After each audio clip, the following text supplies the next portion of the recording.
should be supported by the central government. Thank you. Thank you. Next speaker is Dr. Vinay Sahasrabudhe ji. धन्यवाद अध्यक्ष जी।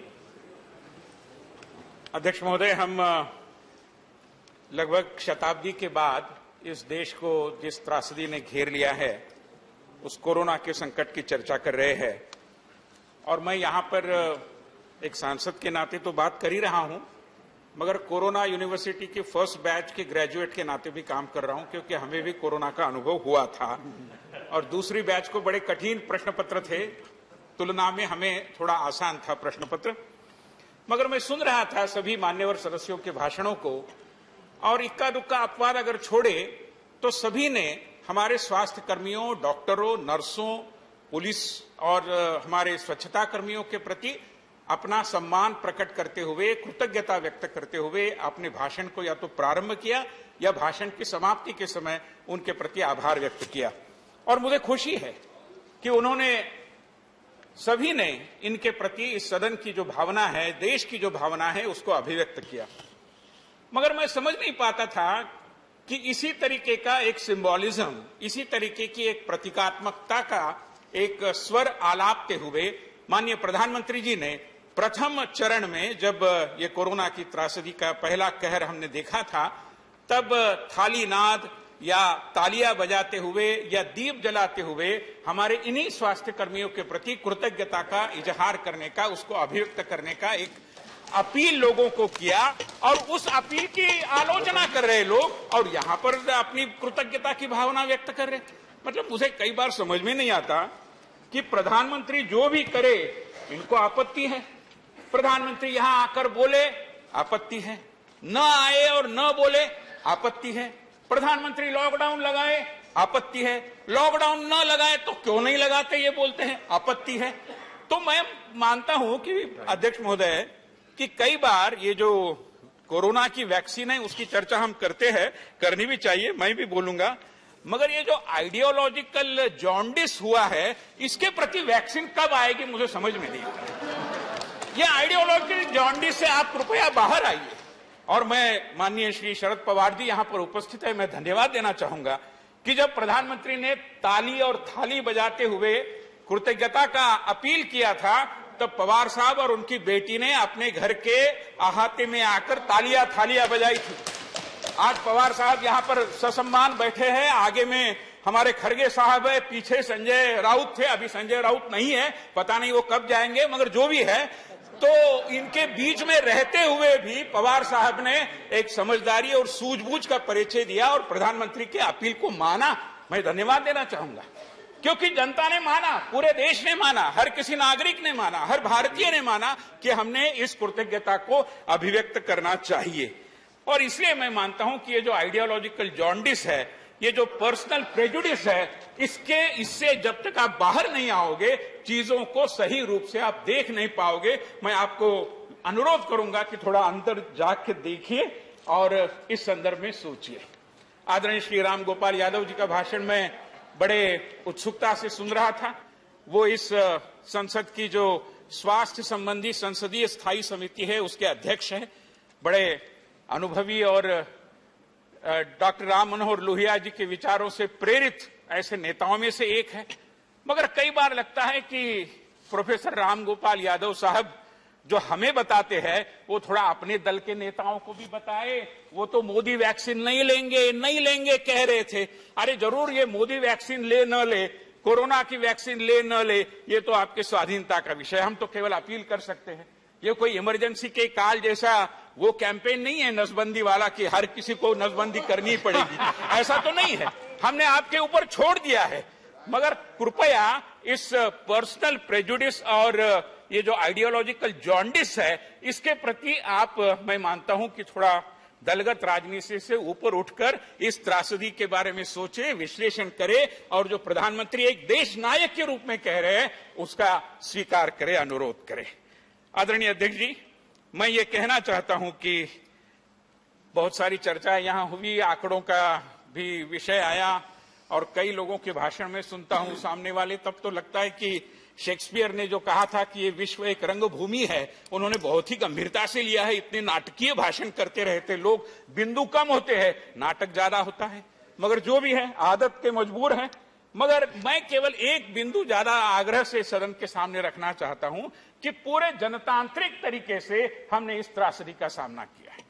मान्यवर, मैं बताने की जरूरत नहीं है कि फिलीपींस जैसा देश है या इजिप्ट जैसा देश है, देशों के नाम मैं नहीं लेता, कई देश हमारे मित्र देश भी है, मगर वहां पर जनतंत्र को एक दृष्टि से निकाल बाहर कर दिया गया इस नाम से कि हम इस त्रासदी का सामना कर रहे हैं। समाचार पत्रों पर कहीं पाबंदियां लाई गई, सोशल मीडिया पर नियंत्रण लाए गए, विपक्ष के लोगों को जेलों में बंद कर दिया गया। हमारे देश में जनतंत्र भी चलता रहा और इस त्रासदी के विरुद्ध में हमारा युद्ध भी चलता रहा। सदन रुका नहीं। अभी झा साहब बोल रहे थे कि मई महीने में त्रासदी का कहर हमने देखा, पार्लियामेंट चल नहीं रही थी। वो चलने का समय नहीं है मान्यवर, पार्लियामेंट चलने का एक समय है। मई महीने में पुराने जमाने में चलती थी, अभी हम अप्रैल के पहले ही बजट को पास करके आगे बढ़ जाते हैं। हम समय पर काम करने वाले लोग हैं, ध्यान में रखिए। जनतंत्र में पार्लियामेंट को जब चलना चाहिए चली है। पार्लियामेंट के किसी सत्र की हमने छुट्टी नहीं की, पार्लियामेंट को संबोधित करिए। हमारे राज्यों ने भी चलाया है, हमारे सारे जो बाकी राज्य है उसमें से भी जहां जहां हमारे लोग सत्ता में हैं, उन्होंने सदनों को चला के रखा है। जनतंत्र को बरकरार रखते हुए हमने इस त्रासदी का सामना किया है, हमने ये चलने दिया है, जिसको मैं मानता हूं कि सदन में ध्यान में रखना चाहिए। कई जगह उल्लेख आए, श्रीमान विपक्ष के नेता ने भी अपने कार्यकर्ताओं ने क्या काम किया ये बताया।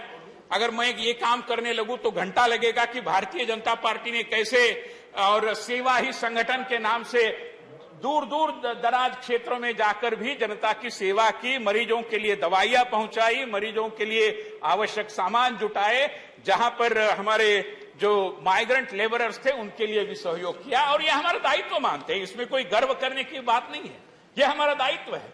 मैं उसके ऊपर बहुत ज्यादा विस्तार से यहां बोलना नहीं चाहता क्योंकि उसको अलग अर्थ से लिया जाएगा, मगर मैं बताना चाहता हूं कि ये सेवा भी आखिरकार हमारी जनतांत्रिक सोच के केंद्र बिंदु में है। और मैं इसलिए बताना चाहता हूं कि जनतंत्र हमारी रेस्पिरेटरी सिस्टम जैसा है इस देश की, और सुशासन और विकास के प्रति माननीय प्रधानमंत्री जी के नेतृत्व में इस देश की प्रतिबद्धता हमारी इम्यून सिस्टम है। और जब सदन चलता है, जब चर्चा होती है, जब जनतांत्रिक संस्थाओं का निर्बंध रूप से काम करना और चलता रहता है, तब मानता हूं कि ये एक इस सिस्टम के लिए वैक्सीनेशन होता है, जिसका भी हम स्वीकार करते हैं। और हर कोई नागरिक हम मानते हैं कि कोरोना के खिलाफ की इस लड़ाई में हमारा वॉरियर है, और उस पे कंधे से कंधा मिलाकर देश के नायक और हम सब कोरोना की त्रासदी का सामना कर रहे हैं। माननीय, और मैं चंद मिनटों में समाप्त करूंगा, मगर कुछ बातों को कहना बहुत जरूरी है, और आप भी ये सुनकर बताएंगे कि आपने कहा अच्छा किया और समय लिया, तो कोई आपत्ति नहीं। क्योंकि समय की सीमा है, इसे हमें कंक्लूड करना है 5 बजे तक। मैं कह रहा हूं कि एक और हम प्रधानमंत्री रिलीफ फंड के द्वारा बहुत सारी सामग्री पहुंचा रहे थे, और ये प्रधानमंत्री रिलीफ फंड क्या है? ये पूरे तरीके से जनतांत्रिक तरीके से संचालित फंड है। किसी परिवार का इसके ऊपर नियंत्रण नहीं है। पद पर रहे न रहे, परिवार के लोग जिस फंड का नियंत्रण करते थे वो अब इतिहास की बात हो गई। अब ये नहीं चलेगा। अब जनतांत्रिक तरीके से हम फंडों का नियंत्रण कर रहे हैं, और हमने एक प्रदेश में, नाम नहीं लेना चाहता, दलगत राजनीति की बू आएगी, मैं करना भी नहीं चाहता, मगर हमने ऑक्सीजन के लिए 201 करोड़ रुपया दिया, उसमें से कुछ खर्चा भी नहीं हुआ। कई जगह हमने वेंटिलेटर मशीन दिए, स्टोर रूम में अभी भी पड़े हैं, ऐसे सीएजी के रिपोर्ट कह रहे हैं।